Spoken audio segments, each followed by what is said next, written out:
Today, the Supreme Court striking down the Biden administration's vaccine mandate. What did the justices say? Tens of thousands of student debt borrowers will see their loan canceled altogether. Who will get their debt cleared?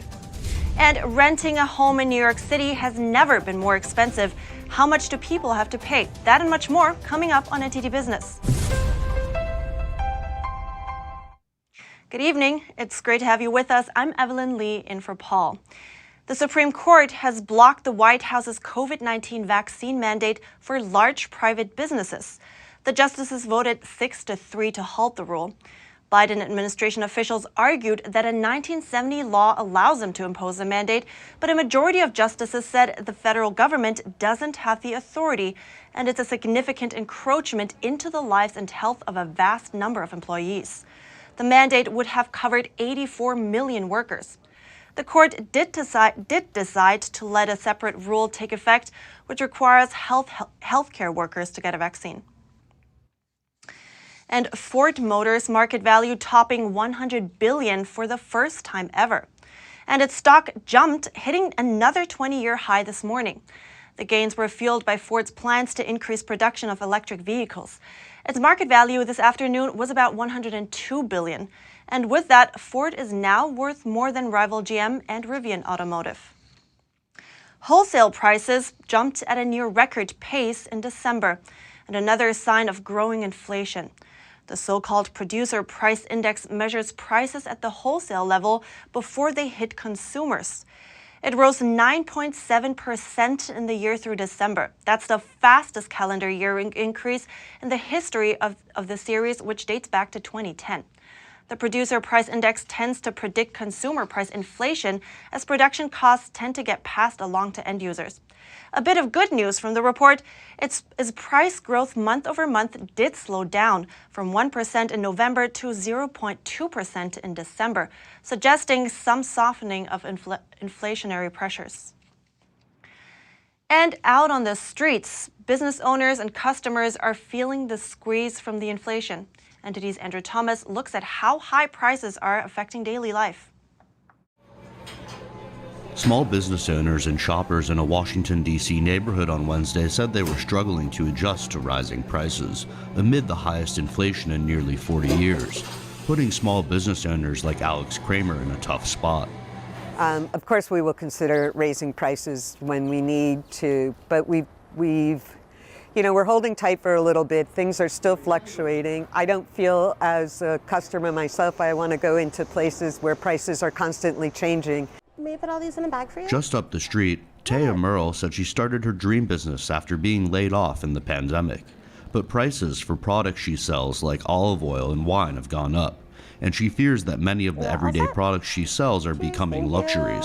Enjoy your Wednesday. We are striving to become like an everyday store for people. And I think as prices keep going up, it becomes more of like a delicacy kind of special treat moment, as opposed to like, oh, I know that like it's very affordable to get high quality olive oil right up the street. It's seen as more of like a special treat. Outside a nearby grocery store, shoppers said they were surprised by just how much prices have risen. I just think we're a little more careful. I notice it in almost every product. Fruits, vegetables, which we buy a lot of, deli products. I can't really see anywhere that the prices have gone down. Lafayette Owens Jr. is another shopper outside the grocery store. He said that without government assistance, he would be struggling right now. Now, luckily enough, with being in Section 8 and a senior citizen, I get food stamps, and those help tremendously.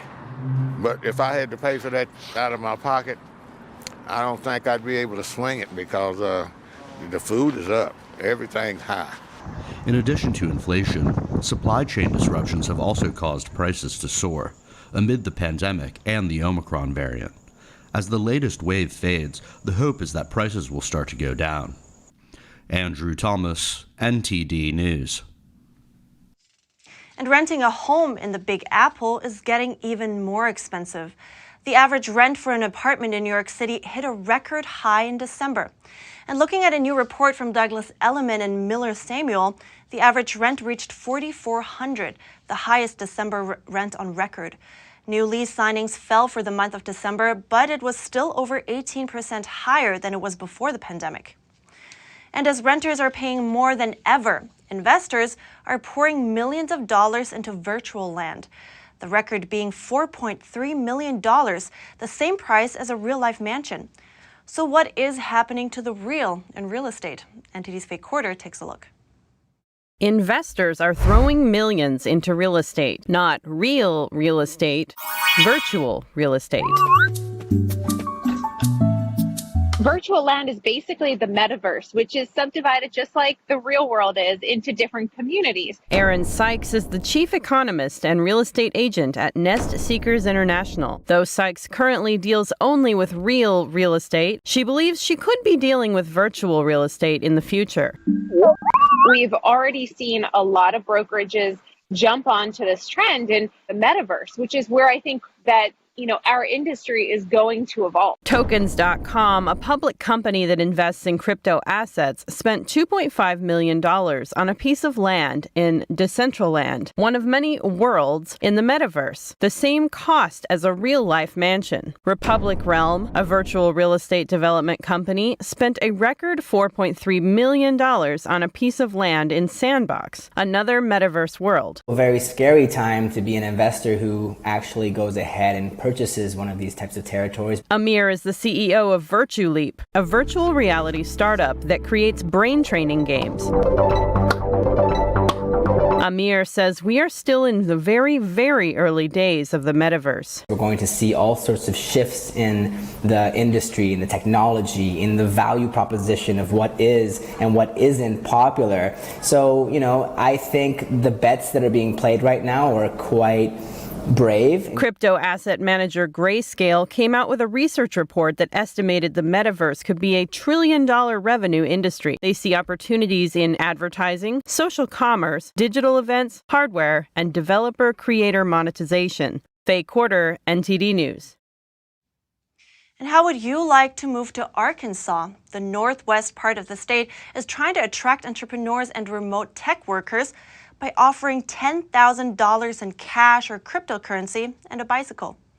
If you're self-employed or work remotely, you can apply, but you have to be able to move to Arkansas within 6 months, find housing, be at least 24 years old, and have a full-time job.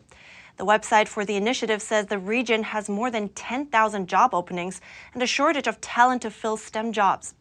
To apply, you can go to the website findingnwa.com. Navient announces that it's going to cancel almost $2 billion in private student loans. It just reached a settlement with 39 states. Navient is one of the largest student loan servicers, and it faced several lawsuits for allegedly making private loans to students who wouldn't be able to pay them back.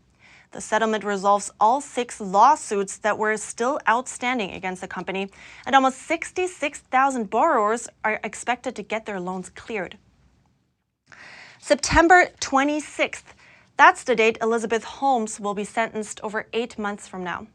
Holmes was found guilty on 4 of 11 charges, and she could potentially face 20 years per charge. She may also have to pay a fine of around $250,000 plus restitution. The judge who presided over the case will ultimately decide her fate.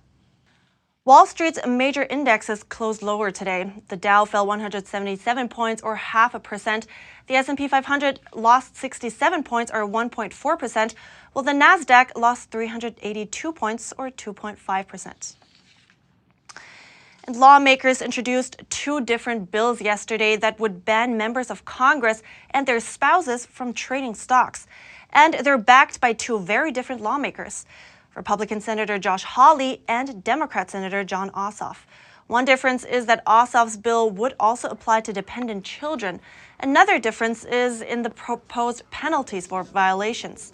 Ossoff's bill would make lawmakers give up their congressional salaries, but Hawley's bill would require them to surrender their profits to the U.S. Treasury.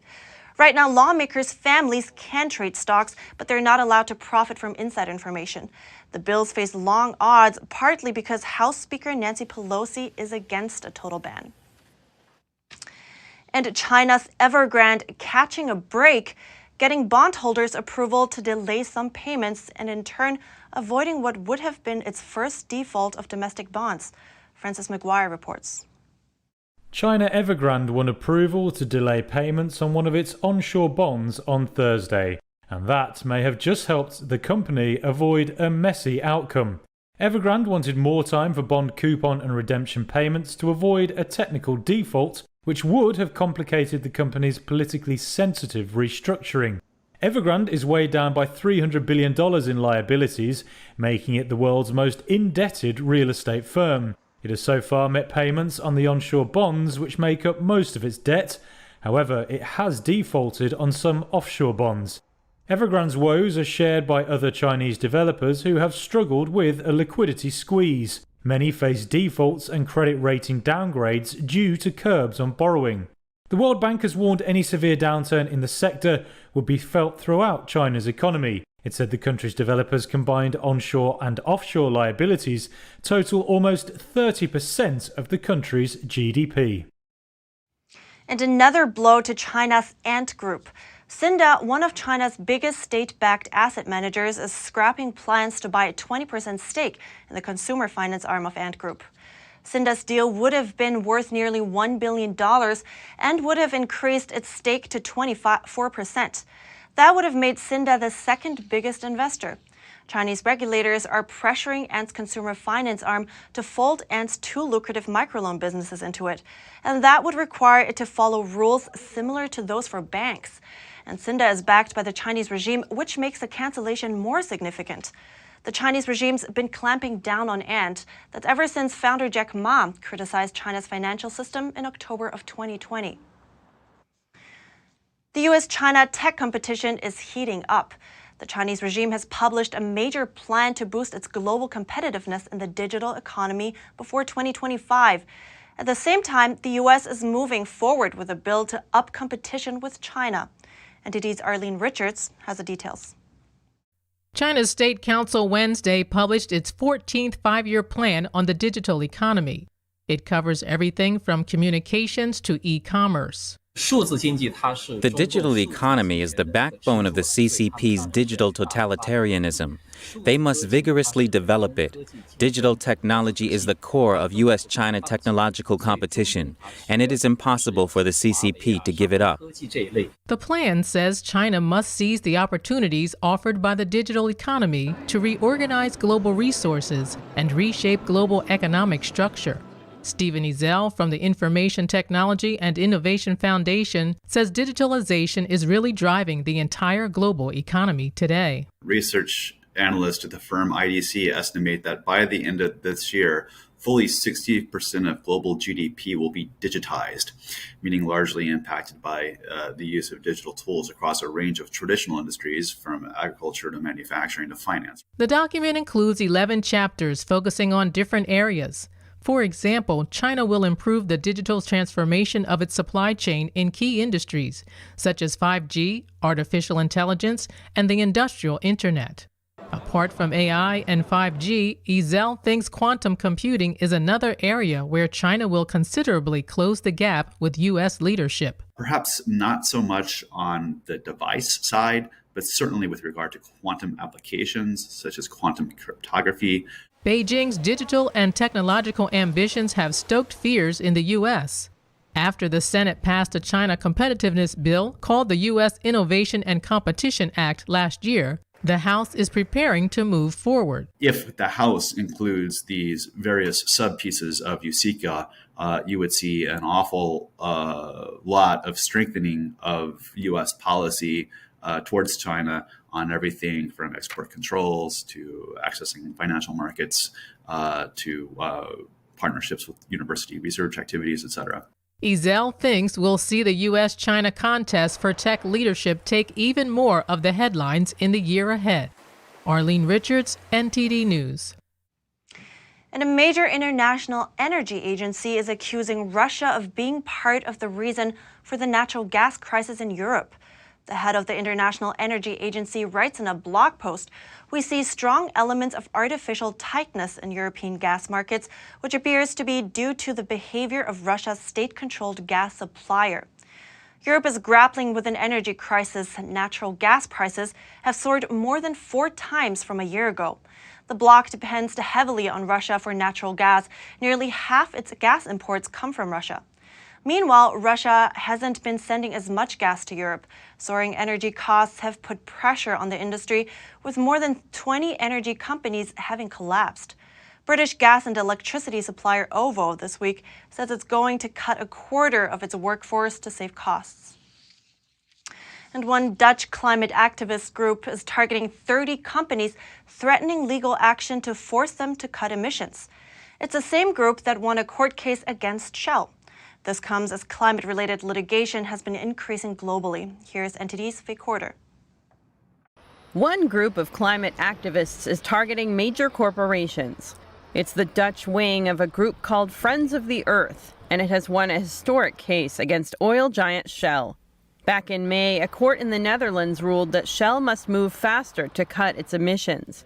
Now the heads of 30 new firms have received letters from the activists. We need a very steep emission cuts in the coming 8 years. The letters demand that the companies set out plans to trim their emissions by 45% from 2019 levels, in line with the Paris Climate Accord. Failure to do so is likely to trigger legal action. We are very clear that in the end, if needed, we are willing to go to court. But of course, we hope these companies will be moving by themselves already in the coming 2 years. It's all part of a growing global move to tackle climate change in the courts. Research by the London School of Economics shows that more than 1,000 climate-related cases have been brought since 2015. Firms being targeted include Dutch airline KLM, supermarket chain Ahold Delhaize, and ABN AMRO Bank. As for Shell, it's appealing against the court order, requiring it to cut emissions in line with the Paris Agreement. Faye Quarter, NTD News. And still to come, the U.S. Army offering the largest ever incentives to enlist. How much can you get? And star quarterback Tom Brady launching his own clothing line. What's it called and what products you can get? That and much more coming up on NTD Business.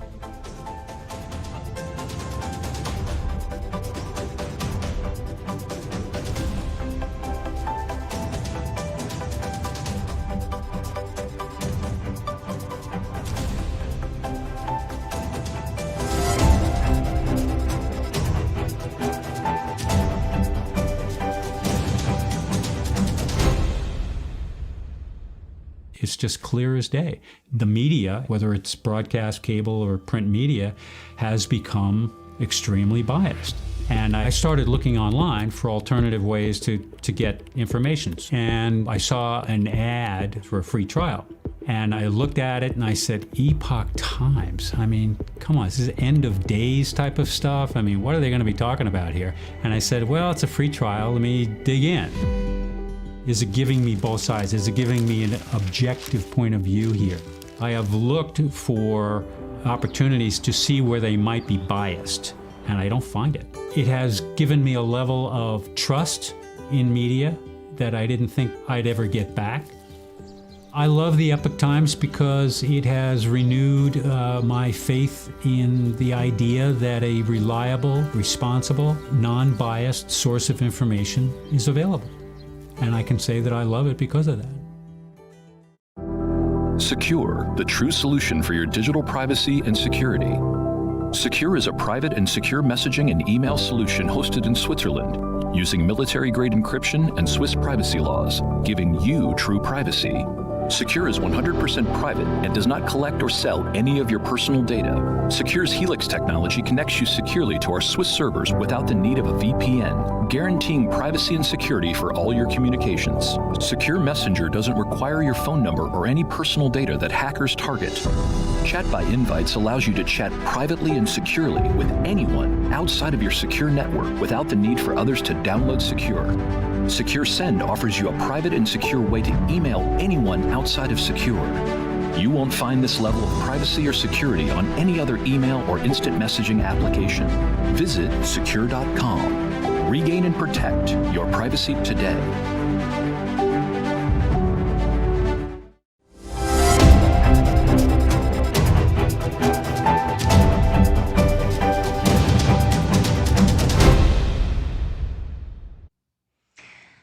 Army is hoping cash will help fill its ranks during the pandemic.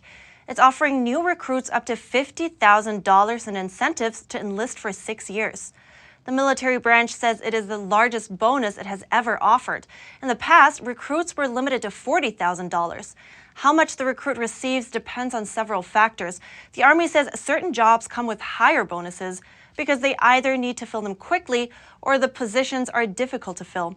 Bonuses are also given to those who can quickly complete combat training. And it's been a few years in the making, but yesterday was the day Tom Brady launched his own clothing line called Brady. His label sells technical apparel for training and living, and you'll find products that range from $20 to almost $400. Brady partnered with Jens Grede for this one. Grede has already built 3 multi-million-dollar fashion empires, including with 2 of the Kardashian sisters. And hip-hop legend Snoop Dogg has sold his own brands of liquor and cannabis. Now it looks like he's going to be selling hot dogs. According to Billboard.com, the rapper recently filed for federal trademark for Snoop Dogs. The filing is meant to secure the name before actually starting the brand and indicates he has serious plans to do so. But it's only a first step, like the time he filed a similar trademark for an ice cream brand, Snoop Scoops. But that never saw the light of day. Ever cry while dicing up onions? In the UK, the process is about to get a lot less tearful. A new variety of onions is going on sale there, and they won't make home cooks weep. Let's take a look. Unlike regular onions, you won't be getting teary-eyed when peeling and chopping these veggies, hence their title, Tearless onions. They're called Sunyons and will be sold by British retailer Waitrose from next Tuesday. It's their first time up for sale in Britain, 4 years after they were introduced in the US. But they don't look that different from regular onions. It's a little bit of a paler skin, slightly flakier skin, so it's not quite that sort of deep brown that you would associate with a British onion. But apart from that, size and shape and everything is what you'd normally expect from a standard onion. Pharmaceutical giant Bayer developed the Tearless onions. It took them $5 million and 24 years to crossbreed carefully selected, less pungent strains of onions. Sunyons are not genetically modified, and they become less pungent over time. The pyruvic acid level within an onion is used to measure the strength and the pungency of an onion. These onions are a lot lower than you would normally expect in a standard onion, which would probably be about 7 or 8 on a scale of 1 to 10, whereas these are coming in at around 3. But this new strain won't be taking over the onion market just yet. They'll only be sold at around 100 Waitrose stores. At the moment, it's only ranged in about 1/3 of their branches. We have potentially got some opportunity to roll it out a little bit further, depending on the success in the first week or so. 1 pack of 3 Sunyons will cost 3 times that of regular onions, $1.40. For now, it's impossible to say whether Sunyons taste just like regular onions. British shoppers can soon find out for themselves. It's that time of the year. It's Girl Scout cookie season again. This year, you can get your favorite like always, but you also have a new option called Adventurefuls. The Girl Scouts website describes the cookie as a, quote, an indulgent brownie-inspired cookie with caramel-flavored cream and a hint of sea salt. It's available now through April alongside other iconic options like Thin Mints and Samoas. And this year, you don't have to seek out Girl Scouts selling the coveted cookies. You can just order a box or 4 through the DoorDash app. The service is already available in some cities, but it will expand nationwide next month. And ancient manuscripts are luring tourists back to the city of Chinguetti in Mauritania. The Northwest African nation has been threatened by terrorism and hit by the pandemic. NTD's Andrew Thomas has more. Founded in the 11th century, Chinguetti stood at the crossroads of the old trans-Saharan trade routes. Along with commerce, manuscripts from the Arab world were traded here. Cultural and social development took place around this trade. Most significantly, a large collection of manuscripts originating from Mauritania and across the Middle East.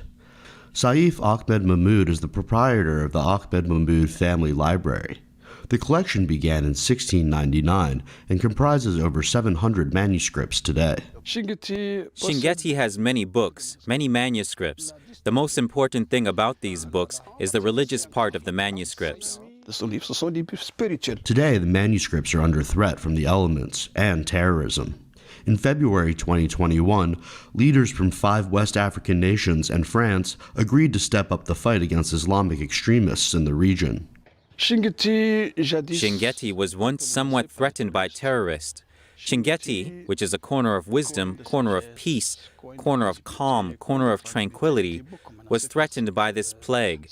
In 1995, there was little hope that the city could welcome tourists. Mahmoud says the threat of terrorism is in the past. Now the pandemic has stemmed the flow of visitors to Chinguetti, but tourists have started to trickle back. Alas, terrorism prevented tourists from coming, and tourism stopped for a while. Then there's COVID-19, and tourism stops again. But this year, there's a bit of a return of tourism. We're optimistic, and everyone is happy. Chinguetti is also part of a UNESCO World Heritage Site. Andrew Thomas, NTD News. And that's the latest business updates for today. You can catch NTD Evening News with Stephanie Cox at 6:30 p.m. Eastern. For NTD Business, that's all for today. Thanks for watching, and we'll see you tomorrow.